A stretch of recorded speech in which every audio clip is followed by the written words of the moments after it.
Under fire for preventing a convoy of aid to cross into Gaza, Egypt's foreign ministry is on the defensive.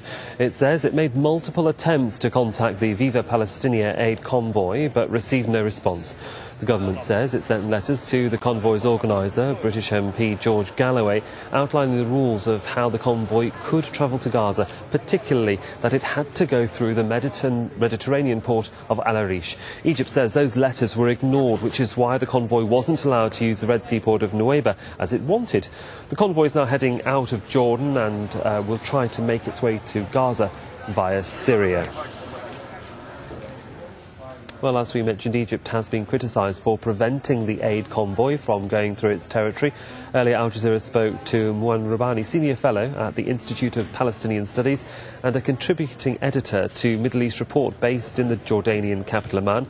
He told us Egypt has an interest in keeping the Gaza border sealed. The other half of Egypt's objectives here are to see Hamas weakened, and ideally, from Cairo's point of view, to see the rule of Mahmoud Abbas and Mohammed Dahlan restored in the Gaza Strip, and therefore the Egyptians will stop at nothing to keep this border sealed, in the hope that this will generate pressure on the Hamas rulers in the Gaza Strip to make concessions towards both Cairo and Ramallah. And of course, this is all being done primarily at the expense of the civilian population of the Gaza Strip. I mean, the pettiness and cruelty of it is really breathtaking, simply breathtaking. Well, George Galloway is the British MP who's leading the Viva Palestina Convoy. He joins me now on the line from Jaber. Thank you for joining us live on Al Jazeera, Mr. Galloway. The Egyptian authorities are saying they contacted you at least 3 times before December the 17th and that your office never got in touch with them. What's your response to that? Well, they wrote to us on the 21st of December when we were already in Syria heading for the Jordan border. That's true. But did you not? I don't know anything about any previous attempts to contact us, but I'm not a difficult person to find. The Egyptian ambassador knows. I'm sure you're not Mr. Galloway. I'm sure you're not Mr. Galloway. But did your organisation, or when you were organising this trip from London, did you contact the Egyptian embassy? Did you tell them what your plans were? Did you tell them what your request was? Well, if we had, we wouldn't be entering Egypt, because if you know anything about the history of these convoys, and this is the 3rd one I've organised, then you'll know that the main preoccupation of the Egyptian authorities is to make sure that they don't happen.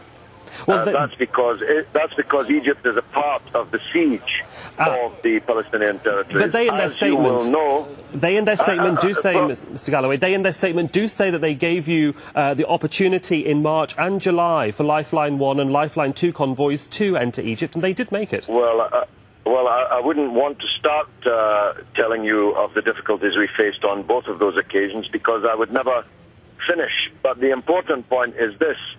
They have announced that the border is to be opened for 3 days, from the 3rd of January to the 6th of January. Why? Why only 3 days? Why not 365 days? Well, why are they closing the border for the other days? That is perhaps a question that we have to ask them later. But at the moment, that you are, when you decided to leave, but when you decided to make the journey, sir, yes. to Egypt, to Gaza, did you, on any documentation, have it said quite categorically that the only way your convoy would make it would be through the El-Arish crossing? On the 21st of December, they told us that we would have to go through El-Arish. We have always gone through El-Arish. We went through El-Arish from the Saloum checking point across the Libyan border.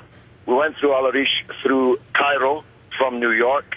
A previous convoy went through El-Arish from Port Said, and we intended to go through El-Arish from Nuweiba. So there was never any intention of avoiding El-Arish. The point is, did we have to sail to El-Arish? That was never mentioned, and I've got the letter in my pocket. So is this certain other things were mentioned.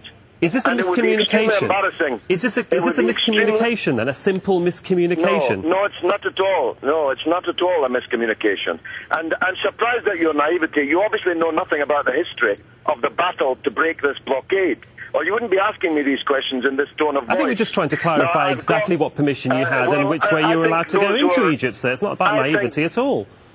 Well, I think those who are listening will have already detected the note in your voice. But here's the point. In this letter of the 21st of December, in which they told us we had to go through El-Arish, which we fully intended to do, they also attached other conditions, which it would be extremely embarrassing to Egypt if I now announced to you. So they would be better to maintain a truce with me, or I'll publish to the world what the conditions in that letter on the 21st of December were. And trust me, it's not in Egypt's interest for me to do so. So you're now heading through Jaber in Syria, I'm glad you're ready. I'm glad you're ready to turn to the arduous journey that 500 foreigners in 200 vehicles are now having to make in order to reach Gaza to give medicine to dying people. That might have been a rather better interview for you and I to have had.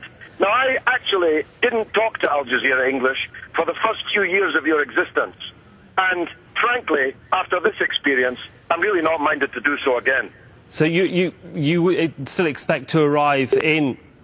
Well, it seems that Mr. Galloway has decided not to speak to us anymore, so we can not even cross-examine him on that. But I'm sure we'll get in touch with him again, I hope. Moving on, the much-anticipated Copenhagen Climate Change Summit